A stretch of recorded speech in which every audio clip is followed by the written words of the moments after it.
The European Union, brought to you by Paige McRory. So today we'll be talking about the members, the history, objectives, Canada's history, advantages, disadvantages, and overall if it promotes progress. So, the European Union currently has 27 members as of 2025. In the Western Europe, it's Austria, Belgium, France, Germany, Ireland, Luxembourg, Netherlands. Southern Europe, Cyprus, Greece, Italy, Malta, Portugal, Spain.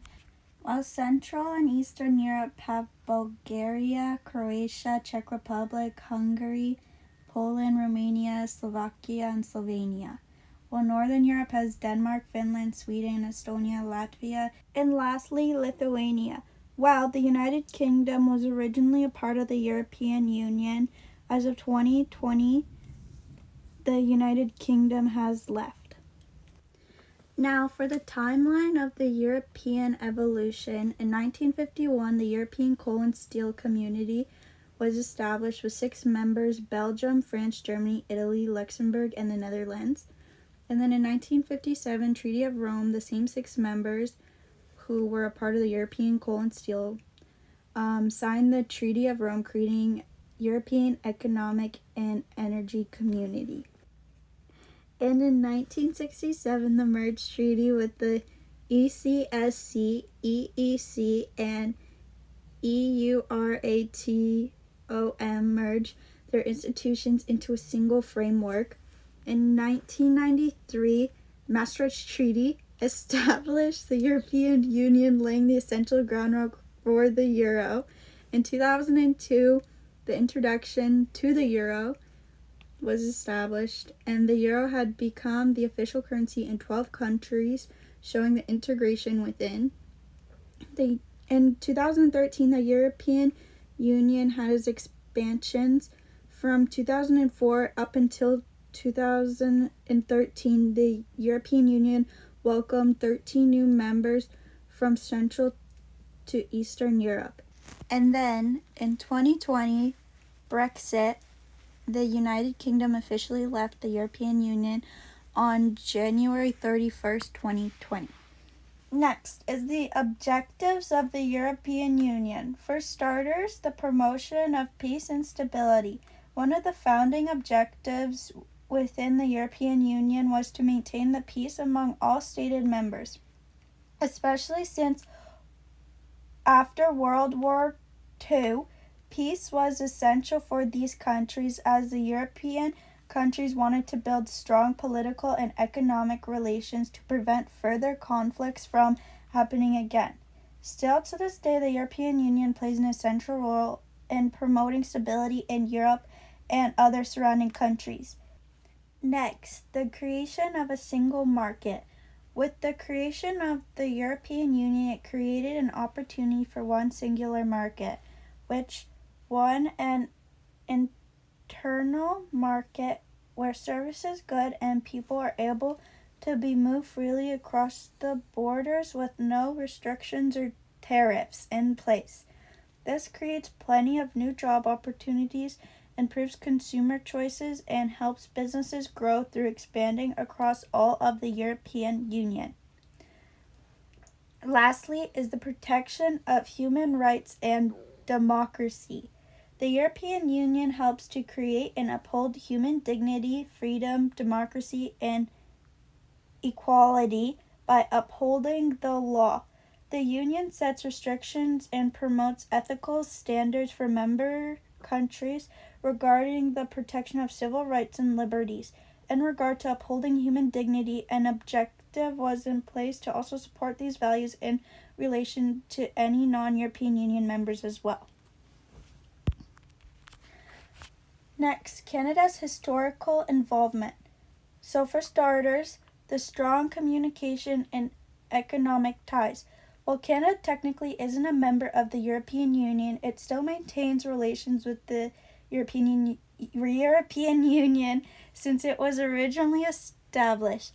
The first formal ties between Canada and the European Union were launched in 1959 due to both wanting an increase in trade and economics after World War II, supporting one another on global issues and strengthening Western alliances.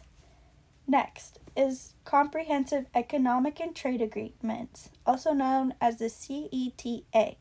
Canada and the European Union signed the Comprehensive Economic and Trade Agreement in 2016.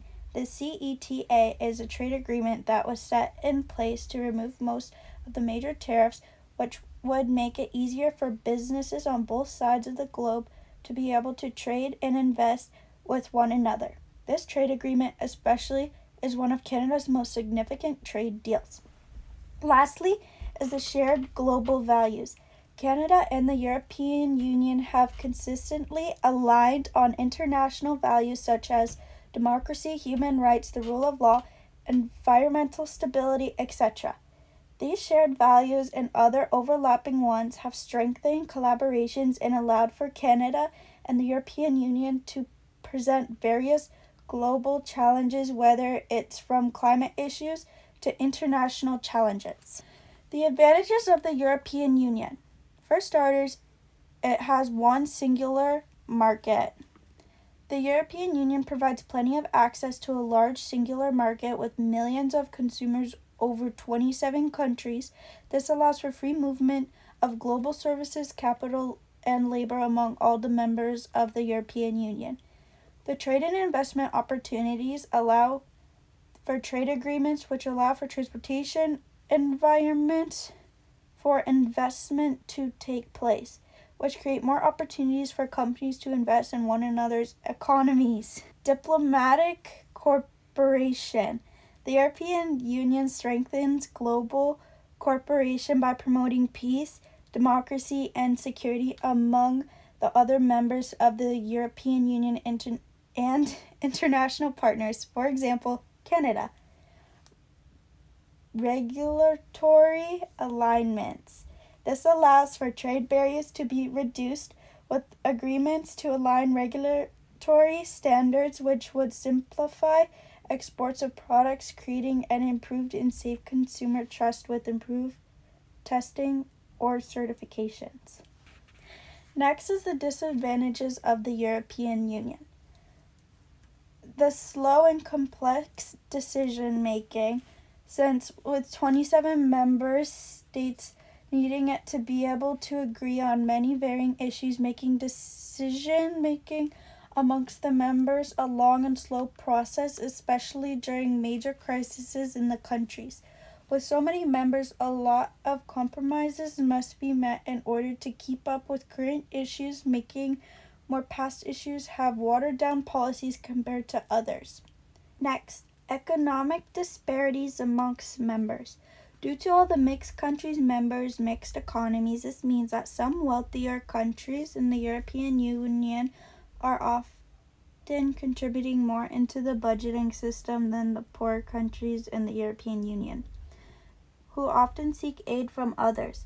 This creates tension in the country's politics and feelings as it carries inequity with money. Uniform policies may not fit all. Since the European Union appeals all of its rules among the members in a variety of societies and economies. What works well in one country might cause a lot of harm within another because of the same rules needing to be applied. Financial and economic risks. The European Union creates a Eurozone because 20 out of 27 members fall under one singular currency, the euro. Due to this, if one singular country's economy fails, this creates a major threat to the financial stability of the entire European Union and may require members to fund other members in the European Union. Promotion of economic progression. So yes, the European Union promotes economic progression that outweighs its drawbacks. Some of the reasons being, the main drawbacks of the European Union may include challenges of authority, economic imbalances, complex decision making, and more. All of these drawbacks are things that have the ability to be addressed through reform, communication, compromises, and public engagement. While, despite the challenges faced within the European Union, the benefits outweigh the drawbacks and are able to contribute to long-term economic progression, stability, global communication, and plenty more key factors. So, these include one singular market allows for goods and services to flow and people to move freely, creates larger volumes of trade, and makes companies able to scale up their production while still having lower costs. The European Union forms job creation and new investments by reducing the trade barriers of tariffs. Especially smaller businesses can benefit from easier accessibility to the trade market. The European Union promotes positive relations with all members in surrounding global relations. This allows for the creation of an environment for long-term economic growth. The European Union allows for a global positive influence of its members as it allows for them to have stronger voices in international trade. The European Union can negotiate deals and be processed a lot sooner compared to just singular members struggling alone. These are my works cited. Thank you all for watching. That is all.